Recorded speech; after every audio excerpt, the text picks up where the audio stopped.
Today, again we continue with the chapter number 16, that is semiconductor devices. So, in last lecture, I explained semiconductor. In that, we study about the intrinsic and extrinsic semiconductor in details. And I also explained unbiased PN junction diode. So, in case of this unbiased PN junction diode, here this unbiased PN junction is formed due to p-type and n-type material.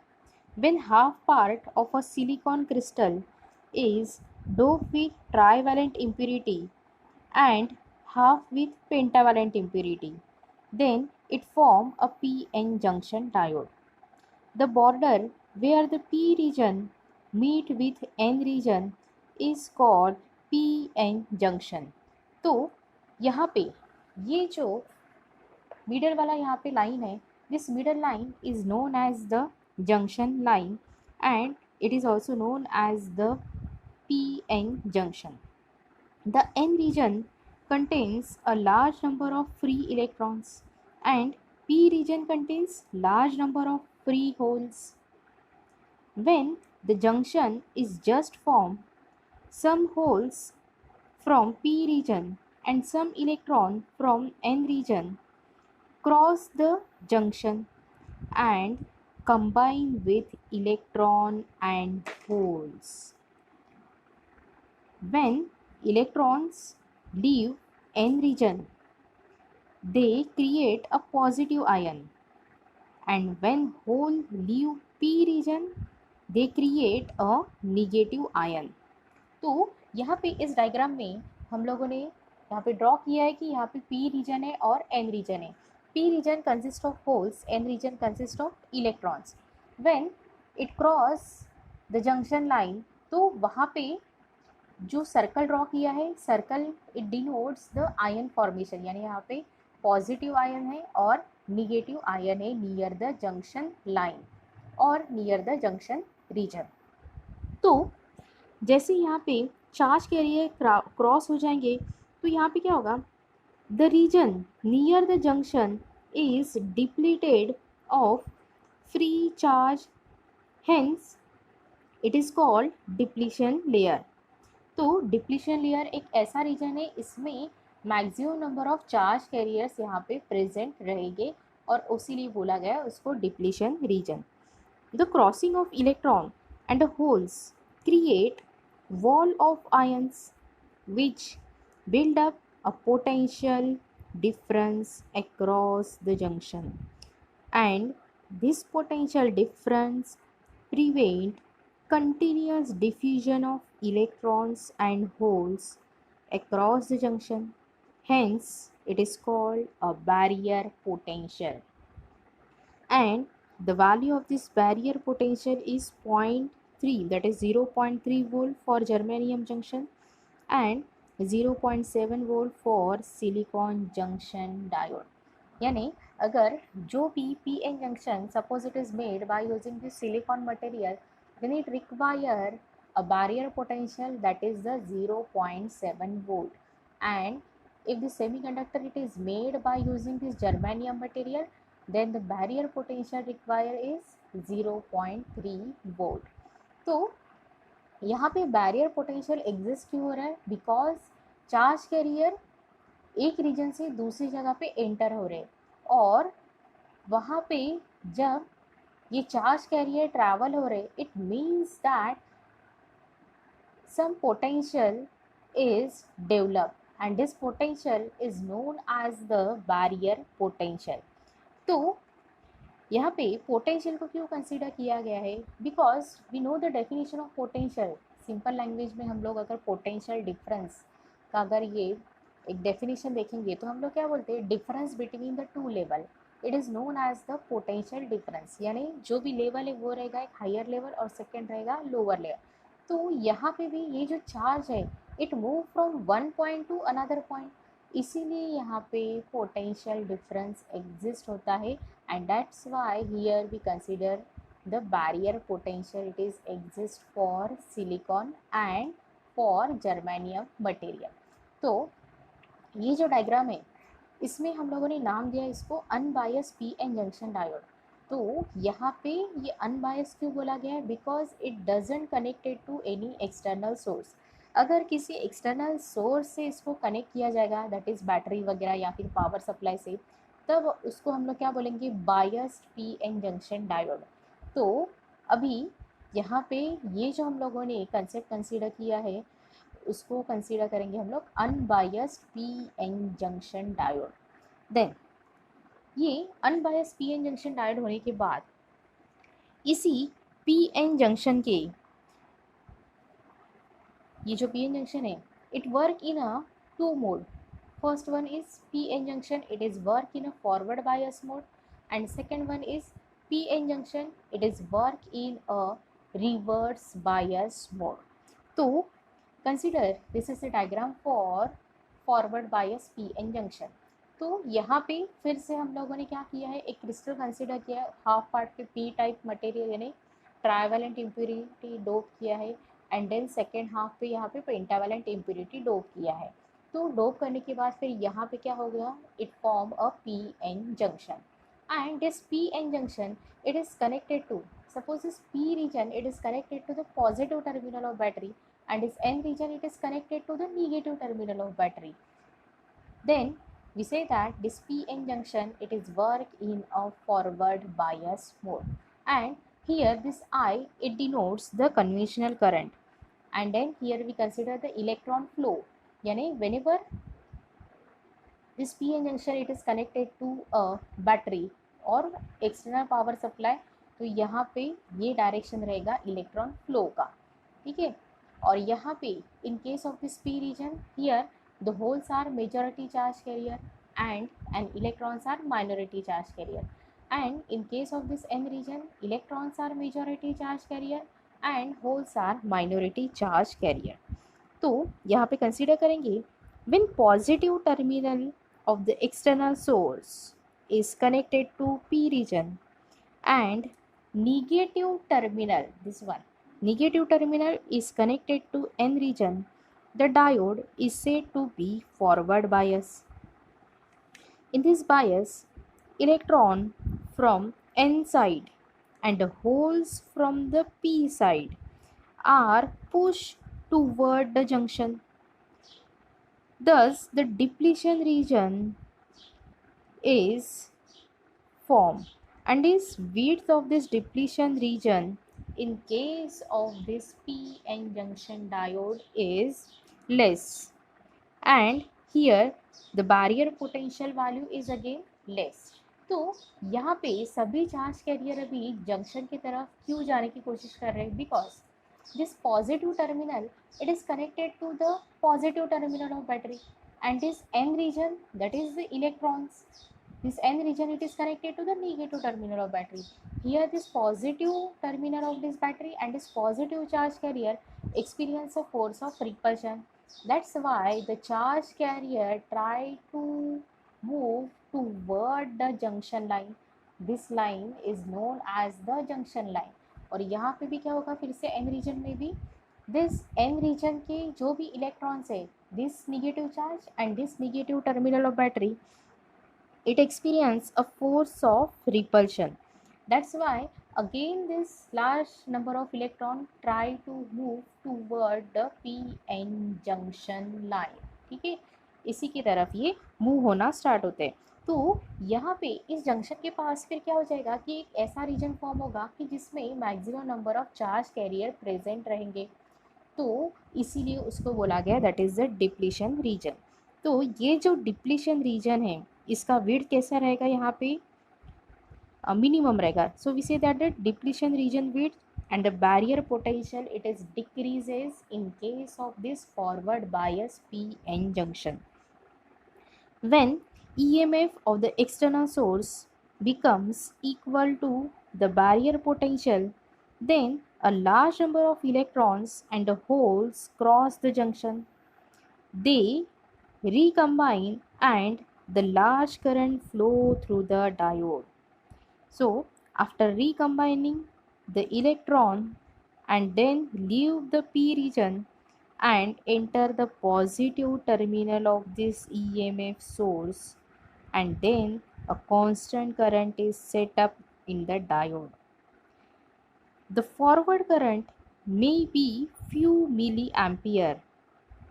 So on forward bias, PN junction diode act as a closed switch and it conducts heavily in case of this PN junction in forward bias mode. तो यहाँ पे जो भी charge carrier है वो कहाँ पे जा रहे हैं? It try to move in a forward direction, that's why its name is the forward bias PN junction. Then we also consider the forward characteristics for this PN junction diode. So along the x-axis here we consider the voltage and along the y-axis we consider the current. तो यहाँ पे फिर क्या होगा कि जो भी whenever this PN junction start working, तो यहाँ पे जैसे मैंने बोला था कि barrier potential having value is 0.7 for silicon. तो यहाँ पे क्या होगा कि पहले हम लोग वोल्टेज को इंक्रीज़ करते जाएंगे. ठीक है, वोल्टेज को जैसे जैसे इंक्रीज़ करेंगे तो करंट बिकम्स यहाँ पे कांस्टेंट ही दिखाएगा. ठीक है, ये कांस्टेंट कब तक दिखाएगा? जब तक यहाँ पे whenever it reaches up to the value 0.7 volt. जब ये 0.7 वोल्ट पे आएगा तो यहाँ पे करंट सडनली फिर इंक्रीज होता है for the increasing value of this voltage. तो इसीलिए बोला गया कि स्टार्टिंग में whenever we increase the voltage the current becomes zero, यानी यही पे ये जो हॉरिजेंटल लाइन यहाँ पे शो किया गया है. तो अगर 0.2 वोल्ट रखेंगे तो वहाँ पे भी करंट क्या आएगा? ज़ीरो ही आएगा. 0.4 रखेंगे तो फिर भी करंट ज़ीरो ही आएगा. तो जब तक whenever it reach up to the barrier potential value, ठीक है, यानी उसको सिलिकॉन या जर्मेनियम को कंडक्शन के लिए कितना वोल्टेज चाहिए? 0.7 और 0.3 वोल्ट. तो अगर सिलिकॉन मटेरियल यहाँ पे यूज़ किया गया है तो यहाँ पे ये जो करंट इंक्रीज होते जाएगा at the voltage that is 0.7 volt. And if the PN junction it is made by using this germanium material से अगर बना रहेगा तो क्या हो जाएगा? जैसे ही यहाँ पे 0.3 वोल्टेज आएगा तो यहाँ पे करंट इंक्रीज होना स्टार्ट हो जाएगा. So this is about the characteristics of this PN junction diode. Then उसी के बाद नेक्स्ट वाला है हम लोगों का, that is the PN junction it is work in a reverse bias mode. तो रिवर्स बायस मोड के लिए अभी हम लोग क्या करेंगे? यहाँ पे सिंपल यही डायग्राम कंसीडर करेंगे. सिर्फ यहाँ पे हम लोग क्या करेंगे? इसका पोलैरिटी चेंज कर लेंगे. तो यहाँ पे निगेटिव और यहाँ पे आएगा पॉजिटिव. ठीक है, so here I negative sign and here I write this positive sign. और यहाँ पे अभी हम लोग क्या बोलेंगे? यहाँ पे इसको नाम देंगे हम लोग इसको, that is reverse bias PN junction. So here I write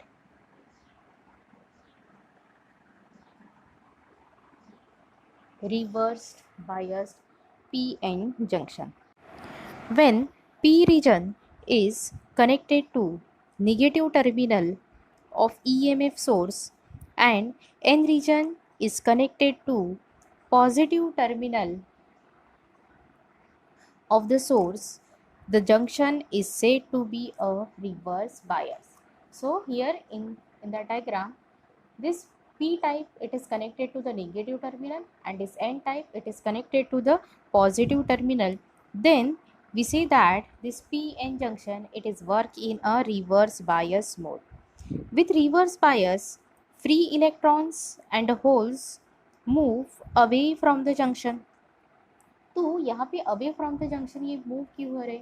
because P region having holes are the majority charge carrier, so it is connected to the negative terminal of this battery.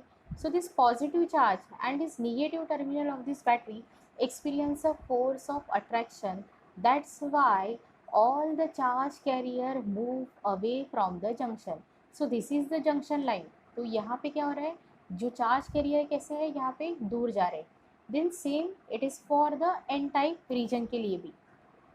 In case of N region electrons are the majority charge carrier and it is connected to the positive terminal of battery. So this negative and this positive experience a force of attraction, and this charge carrier again it move away from the junction line. So due to departure of electrons and holes away from the junction, width of depletion region and the potential barrier across the junction increases, as there is no crossing of majority carrier across the junction. There is no current through the reverse bias mode.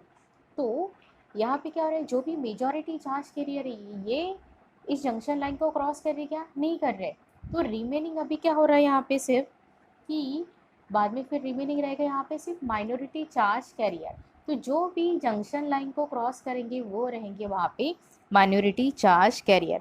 तो इसीलिए यहाँ पे क्या बोला गया है कि due to departure of electrons and holes away from the junction, width of depletion region and potential barrier across the junction increases, as there is no crossing of majority carrier cross the junction. There is no current through the reverse bias diode. Then a very small current flows because of this thermally produced minority carrier in the depletion region. This current is of the order of nanoampere. It means that the current produced due to this reverse bias mode having very small value of the order of this nanoampere. Thus, reverse bias diode act as an open switch. When reverse bias is increased at a particular high value, the reverse current increases rapidly, and this is called a breakdown of diode, and the reverse voltage at which the diode breakdown is called breakdown voltage. So this is about the PN junction in reverse bias mode. So whenever we consider VI characteristics for this reverse bias mode, तो VI characteristics के लिए हम लोगों को ऐसा nature यहाँ पे मिलेगा। और ये हो गया, this is the part for this forward bias PN junction diode characteristics, और ये हो गया reverse bias PN junction characteristics. तो यहाँ पे जो भी करंट प्रोड्यूस होगा it is only due to the minority charge carrier. और यहाँ पे क्या होता है रिवर्स बायस मोड में, all the charge carrier, all the majority charge carriers move away from the junction. तो इसीलिए बोला गया है कि the current produce by that circuit of the order of nano ampere. So this is about the working of PN junction diode in reverse bias mode. Then इसके बाद next वाला अभी हम लोग जो टॉपिक है दैट इज़, आप लोग को नेक्स्ट वाला टॉपिक है इसी में, दैट इज़ रेक्टिफायर सर्किट करके है। तो अभी ये जो रेक्टिफायर सर्किट है this is the application of this PN junction diode. तो यहाँ पे देखो ये जो diode that is the semiconductor device, तो ये जो सेमीकंडक्टर डिवाइस है इसका एडवांटेज क्या है, semiconductor devices are very small in size and light in weight, so these are portable devices. They do not have heating element and hence low power consumption, and they do not need to have warm up time. Their operation is instantaneous, and the semiconductor devices operate at low voltage. The speed of operation of such devices is very high. तो इसीलिए जो भी electronic circuit हम लोग consider करेंगे कोई भी, तो उसमें यूज़ होता है ये सेमीकंडक्टर डिवाइस। तो नेक्स्ट वाला जैसे मैंने बोला कि नेक्स्ट वाला टॉपिक है आप लोगों का रेक्टिफायर सर्किट। तो ये जो रेक्टिफायर सर्किट यानी क्या होता है, a device which convert alternating current into direct current is called rectifier. तो रेक्टिफायर यानी क्या होगा, it converts the alternating current into direct current, यानी AC get converted into a DC with the help of this rectifier circuit. A rectifier produces a unidirectional but pulsating voltage. The voltage from an alternating voltage, a circuit which rectifies only one half of each cycle of an alternating voltage is called half wave rectifier, and a circuit which rectifies both the half of each cycle of an alternating voltage is called full wave rectifier. तो यहाँ पे ये जो rectifier है, first of all तो हम लोगों को माइंड में रहना चाहिए, रेक्टिफायर ये क्या करेगा, it converts AC into DC। तो AC इंटू DC में कन्वर्ट करने के लिए यहाँ पे डिफरेंट कंपोनेंट्स यूज़ हो गए। तो यहाँ पे हम लोगों ने एक डायग्राम कंसीडर किया, that is the block diagram of a simple rectifier circuit. तो यहाँ पे ये जो रेक्टिफायर सर्किट है, अभी क्या करेगा, जो भी AC यहाँ पे अप्लाई हो रहा है, this AC get converted into DC। तो यहाँ पे ये जो AC यहाँ पे कैसे अप्लाई हो रहा है, first of all in that diagram, in input part, this AC main, that is the 230 volt 50 hertz frequency signal, it is given to the transformer। ये जो है यहाँ पे क्या शो किया गया है, this is known as the transformer। then it is connected to a diode, so this diode can be used as a rectifier। उसके बाद डायोड में से भी पास आउट होने के बाद फिर भी वो फुल्ली DC यानी प्योर फॉर्म ऑफ DC अगर नहीं होता है, तो उसको फिर से उसी आउटपुट जो डायोड से आउटपुट निकलेगा, again it is send to the filter circuit. Then filter circuit पे अप्लाई करने के बाद भी फिर से अगर DC नहीं मिलता है हम लोगों को पूरा प्योर फॉर्म ऑफ DC, तो क्या किया जाएगा, फिल्टर में से जो भी आउटपुट निकलेगा, then it is again given to the voltage regulator circuit, and then voltage regulator को अप्लाई करने के बाद फिर यहाँ पे आएगा constant output DC voltage, and this DC voltage it is measured across this load resistance, that is RL।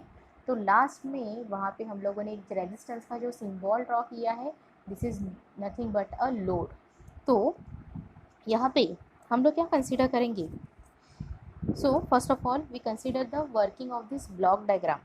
For that the AC main supply is connected to primary of transformer and its secondary is connected to a rectifier circuit।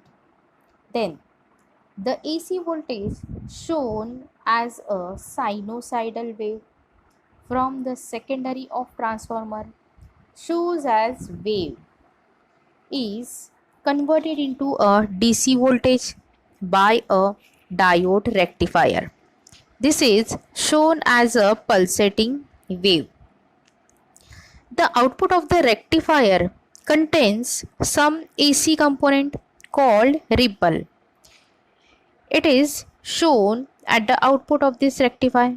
So it is shown at the output of the rectifier as a waveform, that is number third one वाला जो है, this is for the rectifier waveform। Then अभी it is removed by using a filter circuit।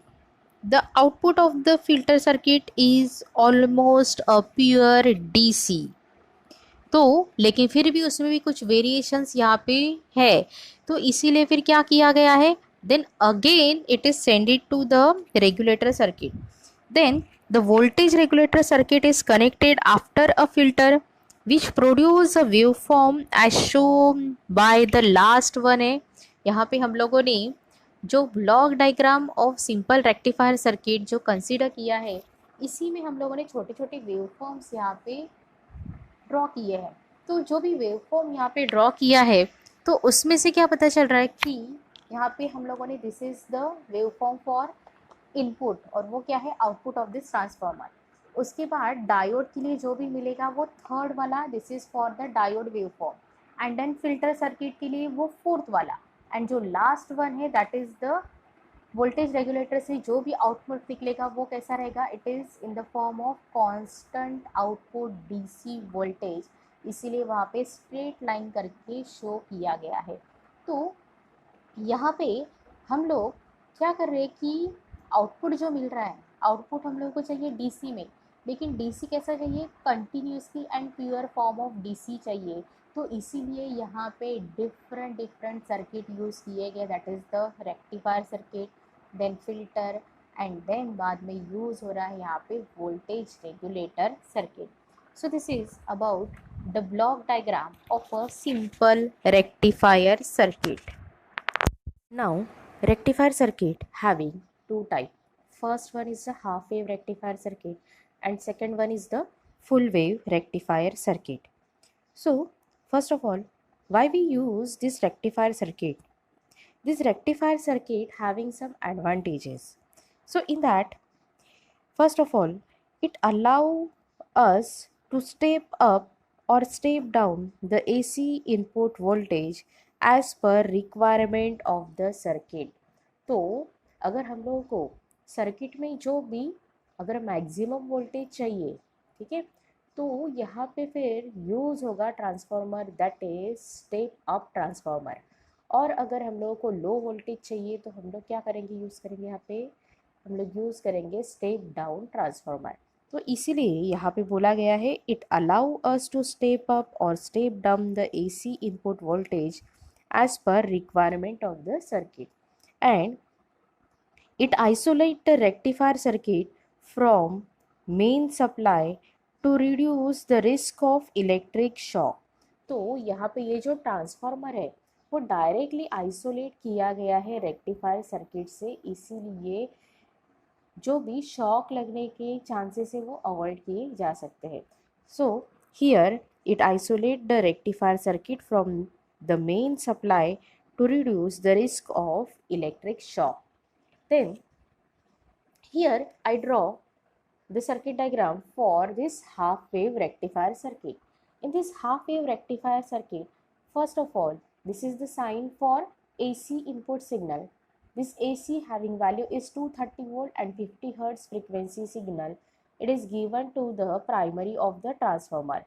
Then A and B, it denotes the secondary of this transformer. Then this secondary, it is connected to the diode, and this diode it is connected to the load resistance, that is RL, and the output, that is the output voltage, it is measured across the load resistance RL. Then उसी के बाजू में हम लोगों ने वहाँ पे draw किया है, that is the wave form of input and output signal. तो यहाँ पे ये जो इनपुट सिग्नल यहाँ पे ड्रॉ किया है, यहाँ पे है साइन वेव हम लोगों ने ड्रॉ किया है, because here we consider the AC signal, this AC it gives a sine wave, so here in the input voltage here we draw a sine wave. Then consider the working of this half wave rectifier circuit. So first of all, the secondary coil AB of a transformer is connected in series with a diode and the load resistance RL. The AC voltage across the secondary coil AB changes its polarity after every half cycle.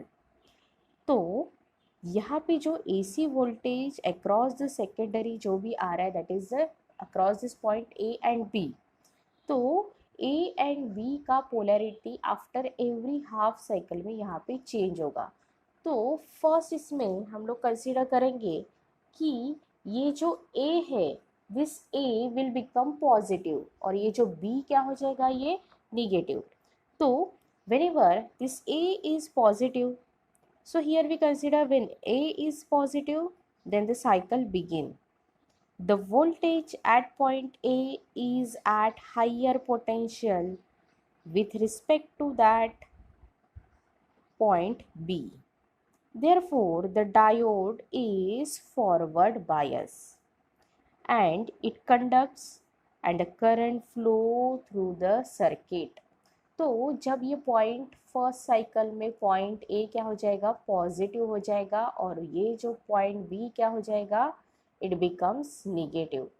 तो here I right, here I mention this is the A is क्या हो जाएगा यहाँ पे पहले positive, और यहाँ पे ये जो बी क्या हो जाएगा, दिस इज नेगेटिव. तो यहाँ पे जब जैसे ही ए पॉजिटिव हो जाता है तो फिर क्या हो जाएगा, यहाँ पे ये जो पॉजिटिव हाफ साइकिल में वर्क करना स्टार्ट करेगा. It means that it conducts and the current flows through that circuit when the negative half cycle begin. ठीक है, तो जैसे ही अभी पॉजिटिव हाफ साइकिल में पूरा जो भी डायोड है वो कंडक्ट हो जाएगा तो उसमें से जो भी आउटपुट वोल्टेज आएगा it is measured across the load resistance R L. अभी कंसीडर करेंगे when the negative half cycle begin the potential at point A is lower with respect to that at the point B. तो second half cycle में अभी क्या हो जाएगा, second half cycle है यानी ये जो हम लोगों ने साइन वेव है उसके नीचे वाला part, this one part, that is ये हो गया आप लोगों का निगेटिव हाफ साइकिल, और ऊपर में जो फर्स्ट वन कर्व दिख रहा है this is for the positive half cycle. तो अभी जैसे ही नेगेटिव हाफ साइकिल बिगिन हो जाएगा तो यहाँ पे this A will become negative and this B will become positive हो जाएगा. तो हम लोग बोलेंगे when the negative half cycle begin the potential at point A is lower with respect to that at point B and the diode is reverse bias. Therefore, it does not conduct and no current pass through the circuit. तो अभी क्या हो जाएगा, ये जो PN junction diode अभी work करेगा reverse bias mode में, और हम लोगों ने ये जो forward bias reverse bias already पढ़ चुके हैं. तो अकॉर्डिंग टू दैट अभी हम लोग हर एक सर्किट में डायरेक्टली बोलेंगे कि ये फॉरवर्ड बायस में वर्क कर रहा है, देन रिवर्स बायस में वर्क कर रहा है. तो आप लोगों को फिर ध्यान में आना चाहिए कि फॉरवर्ड है तो फिर कैसा फंक्शन रहेगा, कैसा वर्किंग होगा यहाँ पे, अगर रिवर्स है तो कैसा वर्किंग होगा, वो आप लोगों को ध्यान में आना चाहिए. Then the diode conducts only in the positive half cycle of AC input. It blocks the current during the negative half cycle. In this way, the current always flow through the load RL in the same direction for alternating half cycle, and a DC output voltage obtained across RL in the form of alternating pulses. In half wave rectifier, the frequency of the ripple in output is same as that of the frequency in input. तो यहाँ पे ये जो word use किया गया है ripple, तो ripple यानी क्या है, ये आप लोगों को लास्ट ईयर भी था. तो रिपल यानी क्या रहेगा, the output of rectifier contains some AC component and this AC component in the DC output of a rectifier is called ripple. तो ripple यानी क्या होता है, it is nothing but the circuit contains some amount of AC component और उसी को फिर define किया गया है ripple. तो again I repeat the definition, the output of rectifier contains some AC component. This AC component in the DC output of rectifier is called ripple.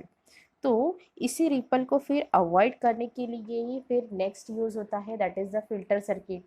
और फिर भी उसमें कुछ अमाउंट ऑफ एसी कंपोनेंट अगर रहेंगे फिल्टर में pass out करने के बाद भी, then it is pass through the voltage regulator circuit. ठीक है, देन वोल्टेज रेगुलेटर सर्किट में जो भी एसी कंपोनेंट अगर रहेगा उसमें तो वो पूरा रिमूव हो जाएगा, and this voltage regulator circuit it gives a pure form of DC voltage. So here first of all we consider the waveform of this input and output signal. तो ये जो इनपुट और आउटपुट वेवफॉर्म है उसमें क्या होगा, the output of a half wave rectifier is available only in alternate positive half cycle of the AC input. तो ये जो हम लोग का साइन वेव है उसमें सिर्फ पॉजिटिव हाफ साइकिल में ये कंडक्ट हो रहा है, इसीलिए वहाँ पे हम लोग आउटपुट वोल्टेज में एक की कर यहाँ पे ड्रॉ किया गया है। उसके बाद उसी के बाजू में फिर डॉटेड लाइन ड्रॉ किया है, और वो डॉटेड लाइन जो है उसमें ही फिर इनपुट वोल्टेज में it doesn't conduct in a negative half cycle, तो उसीलिए इसलिए वहाँ पे कुछ भी ड्रॉ नहीं किया है। उसके बाद फिर से जब पॉजिटिव सिग्नल मिलेगा फॉर पॉजिटिव हाफ साइकिल के लिए, again this diode start conducting, तो इसीलिए वहाँ पे कर्व वहाँ पे शो किया गया है। तो ये जो प्रोसेस है, जब तक हम लोग इसको एसी अप्लाई करेंगे तब तक ये प्रोसेस जो कंटिन्यूसली चलता जाएगा और हम लोग को ऐसे नंबर ऑफ कर्व्स वहाँ पे मिलते जाएंगे। तो इसीलिए all the negative half cycle are lost and the efficiency of a half wave rectifier is very poor। ठीक है, तो ये जो नेगेटिव हाफ साइकिल में कंडक्ट नहीं हो रहा है, इसीलिए यहाँ पे क्या बोला गया है, all the negative half cycle are lost and the efficiency of a half wave rectifier is very poor। Therefore, a rectifier circuit using two diode is more useful। इसीलिए फिर इसी रेक्टिफायर सर्किट का सेकंड वाला type consider किया गया, that is the full wave rectifier circuit. In the full wave rectifier circuit we use the two diode, और उसी के कारण फिर हम लोग ये जो निगेटिव हाफ साइकिल जो लॉस्ट हो रहा है उसको हम लोग अवॉइड कर सकते हैं with the help of this full wave rectifier circuit। So this is about the working of this half wave rectifier circuit। और इसका disadvantage क्या है, it doesn't conduct in a negative half cycle। ठीक है, इसीलिए फिर यूज किया जाता है full wave rectifier circuit। तो next lecture we study about the full wave rectifier circuit।